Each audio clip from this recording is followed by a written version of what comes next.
بسم اللہ الرحمن الرحیم۔ نبوت سے پہلے اللہ کے رسول حضرت محمد صلی اللہ علیہ وسلم کی زندگی۔ انبیاء اور مرسلین نبوت و رسالت ملنے سے پہلے بھی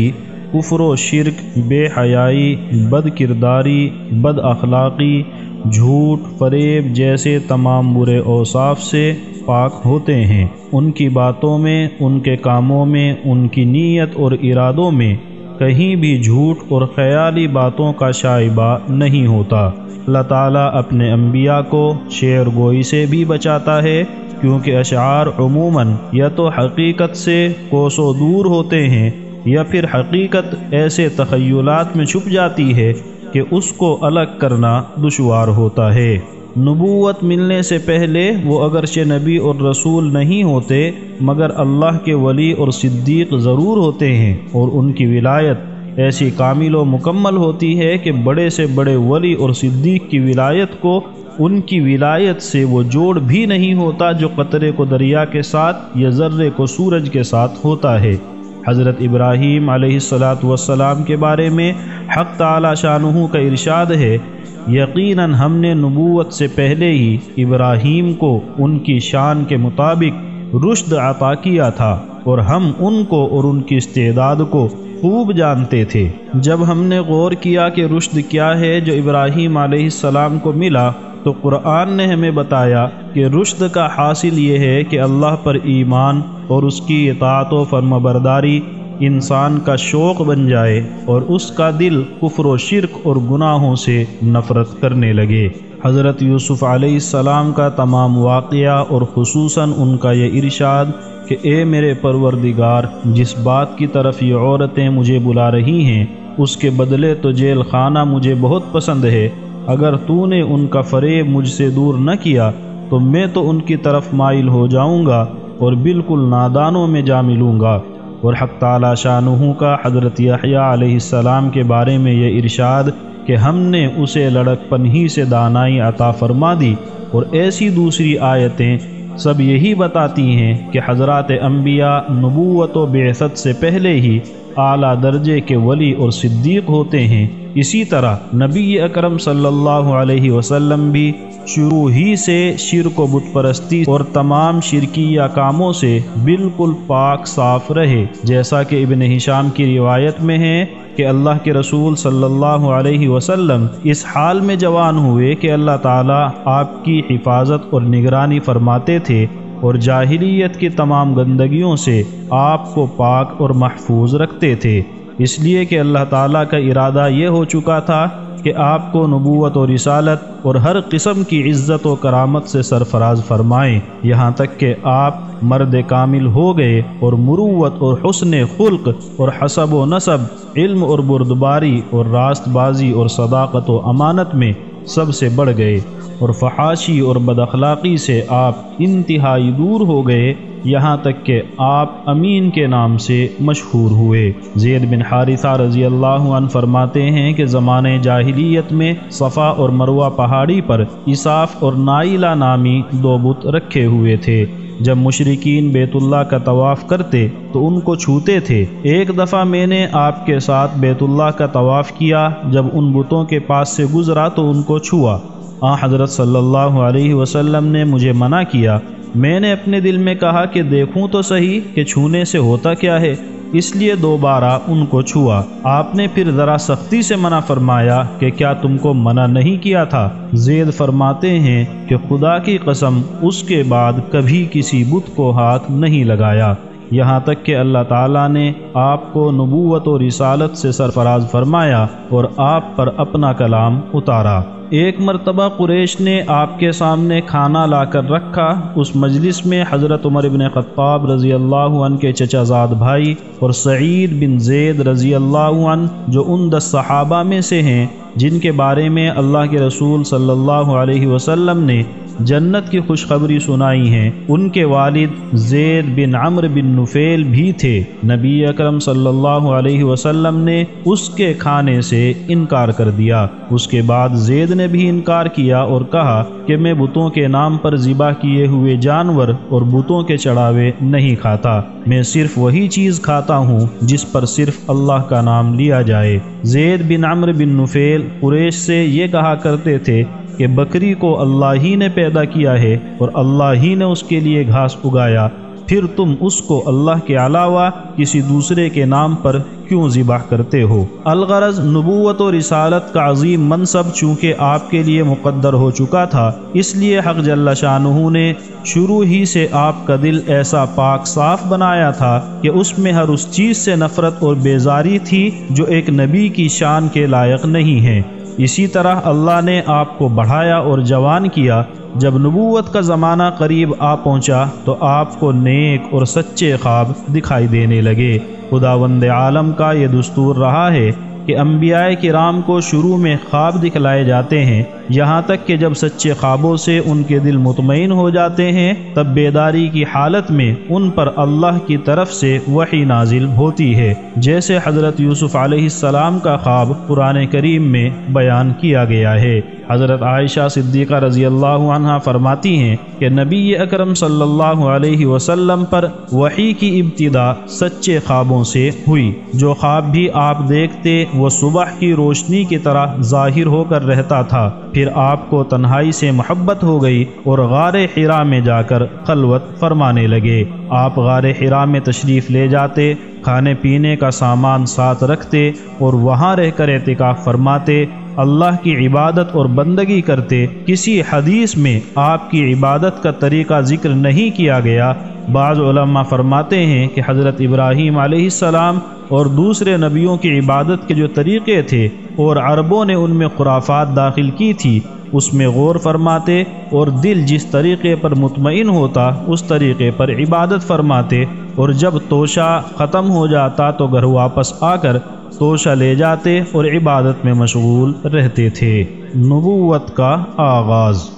ابن اسحاق کے مطابق رسول اللہ صلی اللہ علیہ وسلم کی عمر شریف جب 40 سال اور 6 ماہ کو پہنچی تو 17 رمضان المبارک پیر کے دن اپنے معمول کے مطابق آپ غار حرا میں تشریف فرما تھے کہ یکایک ایک فرشتہ غار کے اندر آیا اور آپ کو سلام کیا اور پھر یہ کہا اقرا، پڑھیے۔ آپ نے فرمایا ما انا بقاری، میں پڑھ نہیں سکتا۔ اس پر فرشتے نے پکڑ کر مجھ کو اس زور سے دبایا کہ میری مشقت کی کوئی انتہا نہ رہی، اور اس کے بعد چھوڑ دیا اور کہا اقرا۔ میں نے پھر وہی جواب دیا کہ میں پڑھ نہیں سکتا۔ فرشتے نے پھر تیسری بار مجھ کو پکڑا اور اسی شدت کے ساتھ دبایا اور چھوڑ دیا اور یہ کہا کہ آپ اپنے پروردگار کے نام کی مدد سے پڑھیے جو خالق ہے تمام کائنات کا، خصوصاً انسان کا، کہ جس کو خون کے لوتھڑے سے پیدا کیا ہے۔ آپ پڑھیے کہ آپ کا رب بہت ہی کریم ہے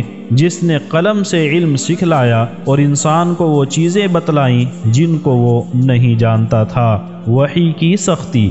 اس کے بعد آپ صلی اللہ علیہ وسلم گھر تشریف لائے، جبکہ بدن مبارک پر لرزہ اور کپکپی تھی۔ آتے ہی حضرت خدیجہ رضی اللہ عنہا سے فرمایا زملونی زملونی، مجھے کچھ اڑھاؤ۔ جب کچھ دیر کے بعد وہ گھبراہٹ اور پریشانی دور ہوئی تو تمام واقعہ حضرت خدیجہ رضی اللہ عنہا سے بیان کیا اور یہ کہا کہ مجھ کو اندیشہ ہوا کہ میری جان نہ نکل جائے، چونکہ وحی اور فرشتے کے انوار و تجلیات کا حضور صلی اللہ علیہ وسلم کی بشریت پر اچانک نزول اور ورود ہوا، اس لیے وحی کی عظمت اور جلال سے آپ کو یہ خیال ہوا کہ اگر وحی کی یہی سختی رہی تو عجب نہیں کہ میری انسانیت وحی کے اس بوجھ کو برداشت نہ کر سکے یا نبوت کے بوجھ سے مغلوب ہو کر فنا ہو جائے۔ چنانچہ اس آیت میں اسی بوجھ کی طرف اشارہ ہے کہ اے محمد، ہم تم پر ایک بڑا بھاری کلام نازل کریں گے۔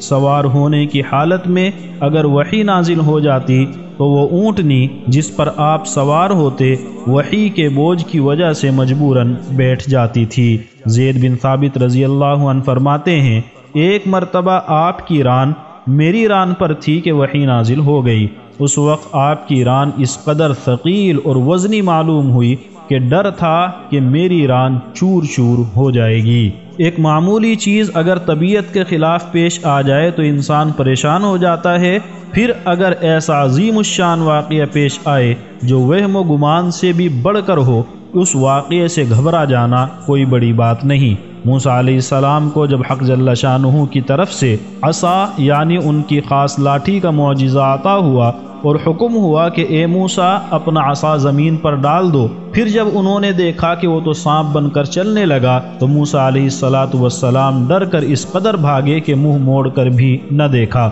اس وقت آواز آئی کہ اے موسیٰ واپس آؤ، ڈرو مت، تم بالکل محفوظ رہو گے۔ موسیٰ علیہ السلام کا یہ ڈرنا اور بھاگنا انسانی طبیعت کا تقاضا تھا، کسی شک اور تردد کی وجہ سے نہیں تھا، کیونکہ انسان کمزور پیدا ہوا ہے۔ اسی طرح نبی اکرم صلی اللہ علیہ وسلم کا مرعوب اور پریشان ہونا بھی صرف اس بنا پر تھا کہ اچانک نبوت اور وحی کا بھاری بوجھ آ پڑا، کسی تردد اور شک کی بنا پر یہ پریشانی نہ تھی۔ آہستہ آہستہ فرشتوں کی آمد و رفت ہوئی تو یہ خوف جاتا رہا۔ حضرت خدیجہ رضی اللہ عنہا کے تاریخی الفاظ۔ الغرض آپ گھر تشریف لائے اور حضرت خدیجہ رضی اللہ عنہا سے تمام واقعہ بیان کر کے فرمایا کہ مجھ کو اپنی جان کا خطرہ ہے، تو حضرت خدیجہ رضی اللہ تعالی عنہا نے یہ فرمایا آپ کو بشارت ہو، آپ ہرگز نہ ڈریے، خدا کی قسم اللہ آپ کو کبھی رسوا نہ کرے گا، آپ تو صلہ رحمی کرتے ہیں، آپ کی صلہ رحمی ایسی ہے جس کا انکار نہیں کیا جا سکتا، ہمیشہ آپ سچ بولتے ہیں، لوگوں کے بوجھ کو اٹھاتے ہیں یعنی دوسروں کے قرضے اپنے سر رکھ لیتے ہیں، نادار اور غریبوں کی خبر گیری فرماتے ہیں، امین ہیں، لوگوں کی امانتیں ادا کرتے ہیں، مہمانوں کی مہمان نوازی کا حق ادا کرتے ہیں، صحیح اور حق کاموں میں آپ ہمیشہ معین اور مددگار رہتے ہیں۔ ایک اور روایت میں ہے کہ حضرت خدیجہ رضی اللہ عنہا نے یہ بھی فرمایا کہ آپ کبھی کسی بے حیائی کے پاس بھی نہیں پھٹکے۔ سو خلاصہ یہ کہ جو شخص ایسی خوبیوں، کمالات، ایسی پاکیزہ صفات، ایسے اخلاق و شمائل اور ایسے معانی اور فضائل کا مالک ہو، اس کی رسوائی ناممکن ہے، وہ نہ دنیا میں رسوا ہو سکتا ہے نہ آخرت میں۔ حق تعالی شانہ جس کو اپنے رحمت سے یہ اوصاف و کمالات عطا فرماتے ہیں، اس کو ہر بلا اور آفت سے بھی محفوظ رکھتے ہیں۔ ایک اور روایت میں ہے کہ آپ نے تمام واقعہ حضرت خدیجہ رضی اللہ عنہا سے بیان کیا تو حضرت خدیجہ نے فرمایا مبارک ہو اور آپ کو خوشخبری ہو، خدا کی قسم اللہ تعالیٰ آپ کے ساتھ سوائے خیر اور بھلائی کے کچھ نہ کرے گا۔ جو منصب اللہ کی جانب سے آپ کے پاس آیا ہے اس کو قبول کیجئے، وہ بلا شبہ حق ہے، اور پھر کہتی ہوں کہ آپ کو بشارت ہو، آپ یقیناً اللہ کے رسول برحق ہیں۔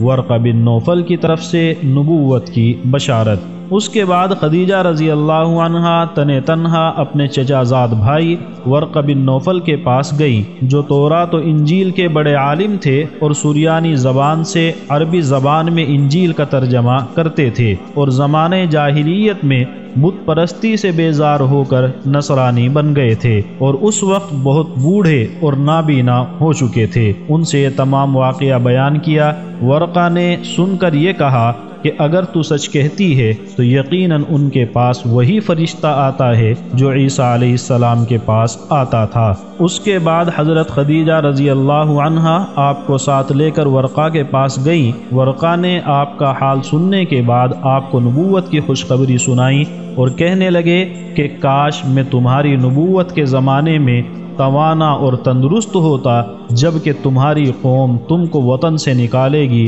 یا کم از کم زندہ ہی ہوتا۔ آپ نے بہت تعجب سے فرمایا کیا وہ مجھ کو نکال دیں گے؟ ورقہ نے کہا ہاں، اور یہ صرف تمہارے ساتھ نہیں بلکہ جو شخص بھی پیغمبر ہو کر اللہ کا کلام اور اس کا پیغام لے کر آیا، لوگ اس کے دشمن ہوئے۔ اگر میں نے آپ کا وہ زمانہ پایا تو میں پوری قوت کے ساتھ آپ کی مدد کروں گا، مگر کچھ زیادہ دن گزرنے نہ پائے کہ ورقہ کا انتقال ہو گیا۔ ورقہ بن نوفل کے پاس سے آپ گھر واپس آ گئے اور وحی کا آنا چند روز کے لیے موقوف ہو گیا کہ دل سے گزشتہ دہشت اور خوف دور ہو جائے اور آئندہ وحی کا شوق اور انتظار دل میں پیدا ہو جائے۔ چنانچہ ایسا ہی ہوا، اور نبی اکرم صلی اللہ علیہ وسلم وحی کے رک جانے سے اس قدر پریشان ہو گئے کہ بار بار پہاڑ پر جاتے کہ خود کو پہاڑ کی چوٹی سے گرا دیں، مگر جب ایسا ارادہ فرماتے